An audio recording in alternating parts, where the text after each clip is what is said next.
नमस्कार साथियों, मैं Santosh Kumar Pal SPC news express में आप लोगों का तहे दिल से स्वागत करता हूं एवं अभिनंदन करता हूं। आप लोगों को भारत भर की सबसे बड़ी खबरें हमारे चैनल पर मिलने वाली हैं। आप लोगों को वीडियो के अंत तक आप लोग जरूर बने रहें। सभी एग्जामों में आने वाले क्वेश्चन, सभी सरकारी जॉब हो चाहे प्राइवेट जॉब हो, हम आपको इसी चैनल के माध्यम से सबसे छोटी से छोटी खबर और बड़ी से बड़ी खबर हम आप लोगों तक पहुंचाते रहेंगे। डेली आप लोगों को सिर्फ वीडियो देखना है और समझना है। धन्यवाद साथियों।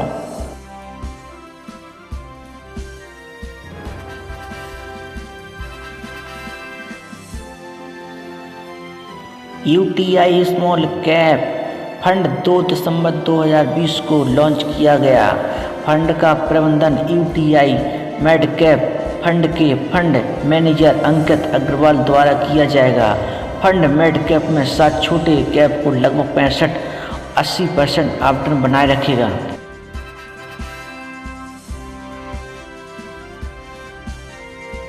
इसका लक्ष्य 60 से 70 शेयरों का पोर्टफोलियो रखना होगा ताकि पोर्टफोलियो में बदलाव किए बिना इसे बढ़ाया जा सके।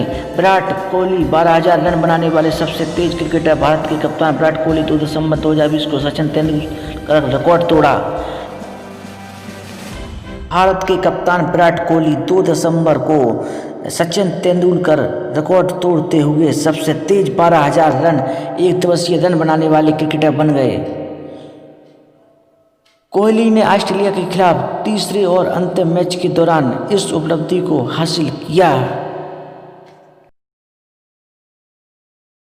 कोहली ने अपनी 242वीं पारी 251 मैच में मील का पत्थर हासिल किया और इस तरह सचिन तेंदुलकर द्वारा निर्धारित पिछले रिकॉर्ड को तोड़ा, जिन्होंने अपनी 300वीं पारी में 12,000 रन बनाए थे। Hyundai मोटर समर्पित ईवी प्लेटफॉर्म लॉन्च करेगा। Hyundai मोटर ग्रुप ने घोषणा की है कि वह 2021 की शुरुआत में एक केवल इलेक्ट्रॉनिक वाहन प्लेटफॉर्म पेश करेगा। इसका समर्पित electric global modular platform EGMP विभिन्न ईवी मॉडल में अपनी बैटरी मॉड्यूल प्रौद्योगिकी का उपयोग करने और घटकों की संख्या 60% तक कटौती करने की घोषणा की है।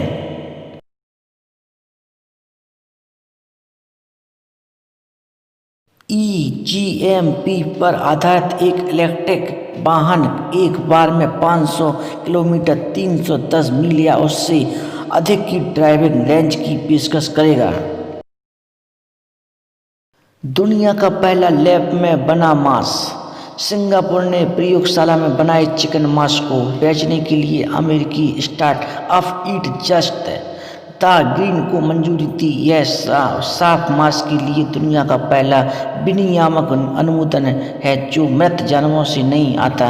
स्वास्थ्य, पशु कल्याण और पर्यावरण के बारे में उपभोक्ताओं चिंताओं के कारण नियमित मांस के विकल्प की मांग बढ़ रही है। $27.7 बिलियन में इसलिए खरीदेगी सेल्सफोर्स ने स्लेक टेक्नोलॉजीज इंक को $27.7 बिलियन नकद और स्टॉक में खरीदने के लिए सहमति व्यक्त की है। लेन देन सेल्सफोर्स का अब तक का सबसे बड़ा अधिग्रहण जुलाई 2021 के अंत तक समाप्त होने की उम्मीद है। स्टीवर्ट बटरफील्ड स्लेक के यह संस्थापक और CEO सौदा पूरा होने पर सेल्सफोर्स इकाई के रूप में व्यवसाय चलाना जारी रखेंगे।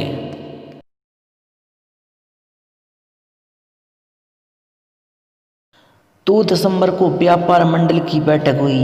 वाणिज्य और उद्योग मंत्री पीयूष गोयल ने 2 दिसंबर 2020 को व्यापार मंडल बोर्ड की बैठक की अध्यक्षता की। नई विदेश व्यापार नीति FTA 2021 से 26 और घरेलू विनिर्माण के निर्यात को आगे बढ़ाने के लिए जाने वाली रणनीतियों को उपायों पर चर्चा की गई है। बोर्ड व्यापार नीति पर अपने दृष्टिकोण को स्पष्ट करने के लिए राज्य सरकार और केंद्र शासित प्रदेशों को एक मंच प्रदान करता है। एशियाई विकास बैंक एडीबी और भारत सरकार ने $132.8 मिलियन के ऋण पर हस्ताक्षर किए। यह वितरण नेटवर्क को मजबूत और आधुनिक बनाने और मेघालय में आपूर्ति की जाने वाली बिजली की गुणवत्ता में सुधार करने में मदद करेगा। परियोजना 23 सब स्टेशनों का निर्माण, 45 सब स्टेशनों का नवीनीकरण और आधुनिकीकरण, वितरण लाइनों के 2214 किलोमीटर की स्थापना की और उद्यान आदि करेगी। उर्मिला मातोंडकर शिवसेना में शामिल हुई। अभिनेत्री उर्मिला मातोंडकर 1 दिसंबर 2020 को पार्टी अध्यक्ष और महाराष्ट्र के मुख्यमंत्री उद्धव ठाकरे की उपस्थिति में शिवसेना में शामिल हुई। शिवसेना की अगुवाई वाली महाविकास आघाड़ी सरकार ने राज्य ने विधान परिषद में नामांकन के लिए राज्यपाल को मातोंडकर का नाम सुझाया। 2019 के लोकसभा चुनाव में असफल चुनाव रही।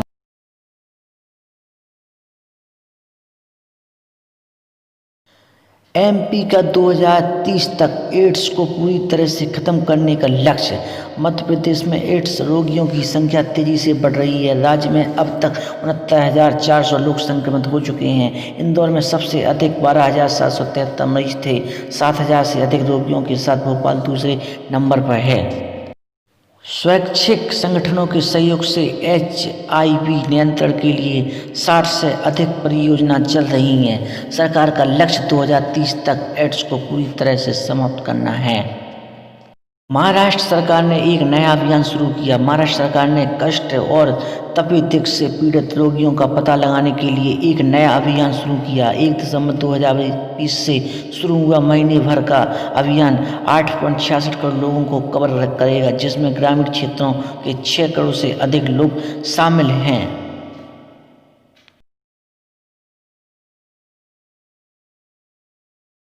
घर घर जाकर होने वाला यह अभियान सुनिश्चित करेगा कि कुष्ठ या तपेदिक से पीड़ित रोगी आवश्यक चिकित्सा से वंचित न रहें। 5 सितारा गांव डाक योजना शुरू। केंद्रीय संचार राज्य मंत्री संजय धोत्रे ने उत्तराखंड के ग्रामीण क्षेत्रों के लिए देहरादून में 1 दिसंबर 2020 को 5 सितारा गांव डाक योजना शुरू की। यह प्रमुख डाक योजनाओं की सार्वभौमिक कवरेज सुनिश्चित करेगा। उन्होंने वरिष्ठ नागरिक कल्याण निधि योजनाओं के लाभार्थियों को सुकन्या समृद्धि योजना, पासबुक, चेकबुक, ATM कार्ड और बचत बैंक पासबुक भी वितरित की है।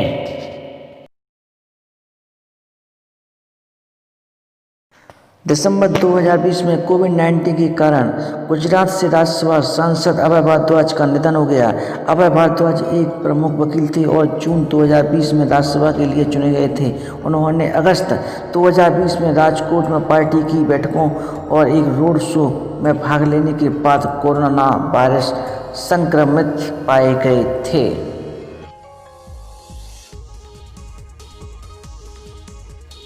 ब्रह्मोस मिसाइल का सफलतापूर्वक परीक्षण किया गया। धन्यवाद।